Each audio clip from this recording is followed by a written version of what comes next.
नमस्कार दोस्तों, मैं अंकुर उपाध्याय स्वागत करता हूं आप सभी का आपके अपने YouTube channel share market analysis में। दोस्तों, इससे पहले मैंने नाइका के स्टॉक पे एक वीडियो बनाई थी जहां मैंने आप सभी से एक चीज पूछी थी कि क्या बोनस शेयर्स क्रेडिट हो चुके हैं, जो कि मुझे लगता है कि नहीं हुआ है अभी तक, क्योंकि कोई भी क्रेडिट डेट नहीं आई है। तो मुझे लगता है नहीं हुए। तो काफी सारे लोगों का कमेंट आ गया कि नहीं हुए हैं बोनस शेयर्स क्रेडिट, तो उसके लिए दिल से धन्यवाद। आपने इतनी जल्दी इंस्टेंट रिस्पॉन्स दिया। स्टॉक जो है वो किसी को फायदा देता हुआ नहीं दिख रहा है, ये क्लियरली हो चुका है अब साफ, क्योंकि बोनस शेयर अभी तक आए नहीं है। स्टॉक का प्राइस चला दोबारा वहीं आ गया, तो कोई फायदा हुआ नहीं है लोगों को। अच्छा, अभी मैं आप सभी के साथ बात करने वाला हूं कोल इंडिया के शेयर के बारे में। आज इस स्टॉक में गिरावट है, लेकिन एक्चुअली में गिरावट नहीं है, ये एक्स डेट ट्रेड हो रहा है डिविडेंड को लेकर। आज कंपनी की डिविडेंड की एक्स डेट है। किस किस को मिलेगा ये डिविडेंड, कब तक आपकी बैंक में पैसा आ जाएगा, इन सब के बारे में मैं आप सभी के साथ आज शॉर्ट में बात करने वाला हूं। और कोल इंडिया का स्टॉक अगर किसी के पास है तो क्या करना चाहिए, इसके बारे में बात करेंगे। तो चलिए दोस्तों, बिना किसी देरी के वीडियो को आगे बढ़ाते हैं। लेकिन उससे पहले मैं आप सभी से एक रिक्वेस्ट करना चाहूंगा, जो लोग चैनल पे पहली बार आए हो प्लीज इसको सब्सक्राइब कर लीजिए, नोटिफिकेशन बेल आइकन दबा दीजिए, ताकि मार्केट से रिलेटेड हर खबर आप तक पहुंचे सबसे पहले। दोस्तों, कोल इंडिया के बारे में बात करें तो ये एक आउट परफॉर्मर रहा है। 228 पे मैंने भी इस स्टॉक को रिकमेंड करा था 245 के टारगेट्स के लिए। स्टॉक में टारगेट डन हुए, कंपनी ने नंबर्स पेश करे Q2 के रिजल्ट्स और प्लस डिविडेंड काफी अच्छा पेश करा था। नंबर्स अच्छे नहीं थे, मुझे अच्छे से याद है, मैंने आपके साथ वीडियो में भी ये कहा था कि नंबर्स अच्छे नहीं है, अगर डिविडेंड नहीं होता तो ये स्टॉक कल गिर जाता। लेकिन कल हो सकता है ना गिरे, क्योंकि डिविडेंड इतना ज्यादा हैवी है ना, तो वो डिविडेंड एडजस्टमेंट दिखाएगा स्टॉक अपने प्राइस में। तो वो डिविडेंड एडजस्ट हुआ, ऊपर खुला स्टॉक और वहीं कहीं ट्रेड हुआ। 250 260 तक स्टॉक ऊपर में गया। 263 का एक्चुअली में हाई भी लगाया इस स्टॉक ने।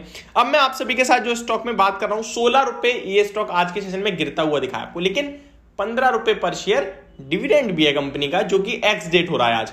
अब ये डिविडेंड किसको मिलेगा, तो आसान भाषा में बोलूं तो आज से पहले, यानी कल या फिर पहले आपने कभी भी इस स्टॉक को खरीदा है तो आप डिविडेंड के लिए एलिजिबल हो। आज बेचना मत शेयर को, ठीक है। आपने पहले खरीदा है, कल या परसों या कभी भी आज खरीदा है, तो आप डिविडेंड के लिए एलिजिबल नहीं हो, क्योंकि आपको डिस्काउंट पे मिल रहा है ना 16 रुपए पर शेयर। कल खरीदा है या पहले कभी खरीदा है तो आपको 15 रुपए पर शेयर का डिविडेंड मिलेगा। आज मत बेचना, कल रिकॉर्ड डेट है, उसके बाद आप कभी बेच सकते हो, ठीक है। आपको डिविडेंड मिलेगा। अब आते हैं ये डिविडेंड कब तक मिलेगा। तो डिविडेंड आपकी बैंक में जो कंपनी शो कर रही है, इंटर्म डिविडेंड है, तो किसी का अप्रूवल नहीं लगा होगा, डिविडेंड आया जल्दी आपकी बैंक में पहुंचेगा। इसकी जो डिस्पैच डेट है यानी क्रेडिट डेट है आपके बैंक में, वो है 6 दिसंबर।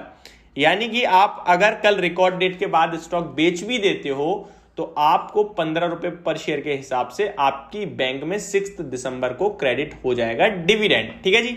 होप आपको समझ में आ गया होगा। अब समझते हैं एग्जांपल से।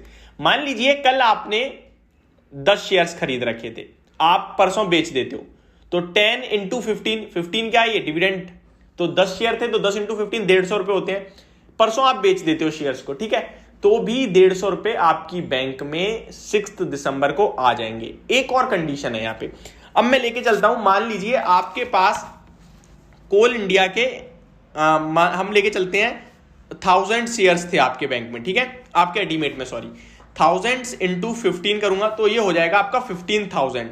तो जो भी पूरी साल में 5000 से ज्यादा डिविडेंड होता है, यानी कि 15,000 हो गया, तो एक वित्त वर्ष यानी फाइनेंशियल ईयर 2022 से 2023 के बीच में आपका 5,000 से ज्यादा डिविडेंड हो गया। इस पे आपका टीडीएस करता है, और टीडीएस आई थिंक 10% का होता है। तो ये जो 10% कट के जो 15,000 का 10% करूंगा तो 1500 होगा, यानी कि अराउंड 13,500 रुपीज आपकी बैंक में क्रेडिट होंगे, ठीक है। तो काफी सारे लोग ये भी कहते हैं कि भाई मेरे पास शेयर्स इतने हैं, डिविडेंड करूंगा इतना होना चाहिए, लेकिन आ इतना रहा है। वो डिविडेंड इसलिए कम हो जाता है आपको क्योंकि उसमें 10% का आई थिंक टीडीएस करता है। 10% है या 15% है टीडीएस, मैंने इसको अभी मेरे दिमाग से निकल रहा है। 10% है आई थिंक, जहां तक मुझे याद है 10% है। तो ये कहीं ना कहीं आपको पता होना चाहिए, ठीक है। डिविडेंड से रिलेटेड होप आपकी सारी क्वेरीज सॉल्व हो गई होंगी। लाइफ टाइम आपको कभी दिक्कत नहीं आएगी डिविडेंड में। अब आते हैं स्टॉक के प्राइस में। तो चार्ट पैटर्न अभी भी बहुत इंटरेस्टिंग और बहुत ही पॉजिटिव है, बट मैं स्टॉक में अब लॉन्ग टर्म के लिए आपको राय नहीं दूंगा। क्यों नहीं दूंगा, स्टॉक के नंबर इस क्वार्टर अच्छे नहीं आए ज्यादा, लगभग 6,800 करोड़ के मुनाफे का अनुमान था, 6,000 करोड़ का मुनाफा है, 800 करोड़ से कम रह गया था।